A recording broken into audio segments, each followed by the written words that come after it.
এই মহিলার সবচেয়ে খারাপ দিক হলো যে ডান বাম কোনো কিছু চিন্তা না করে প্রেমে পড়ে যায়। প্রেম থেকে সিরিয়াস এবং সিরিয়াসনেস থেকে বিয়ে।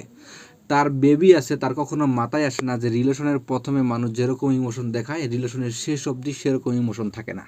পরপর কয়েকটা রিলেশনের সম্মুখীন হয়েও রিলেশনের মতিগতির ভাবধারা এ কখনো বুঝতে পারেনি বা বুঝতে চেষ্টাও করেনি যে রিলেশনের শেষ অবধি যে ভালোবাসা ইমোশন দেখায় সেটাই সত্যিকারের ভালোবাসা।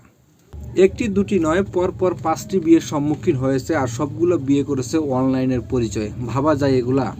তার একটা মেয়ে আছে। এই মেয়েটার কি কখনো কোনো ভালো জায়গায় বিয়ে হবে? বা মেয়েটা যখন স্কুল কলেজ বা বিশ্ববিদ্যালয়ে যাবে তার বন্ধুরা তাকে কি টিটকারি মারবে না? শ্বশুরবাড়িতে যাওয়ার পর পান থেকে চুন খসে পড়লেই তাকে খোঁটা দেওয়া হবে যে মা ছিল বাড়াবাড়তারই, মেয়ে আর কত ভালো হবে। আর নতুন একজন পুরুষ এসে কোনোদিনও তার মেয়েকে মেনে নিতে পারবে না। উল্টো যখন বৃদ্ধ হয়ে যাবে তখন যুবতী মেয়ের উপর তার কুনজর পড়বে।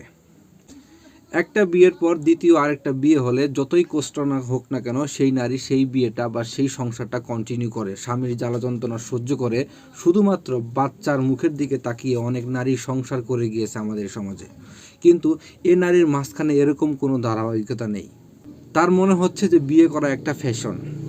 আমি অনেক অনেক নারী দেখেছি যাদের ডিভোর্স হয়ে যাওয়ার পরে ছেলে মেয়ের কথা চিন্তা করে আর বিয়েই করে না। বা যদি কোনো নারীর স্বামী মারা যায় সেইখানে যে সন্তান আছে সেই সন্তানের কথা বা ভবিষ্যতের কথা চিন্তা করে সে কখনো বিয়েই করে না।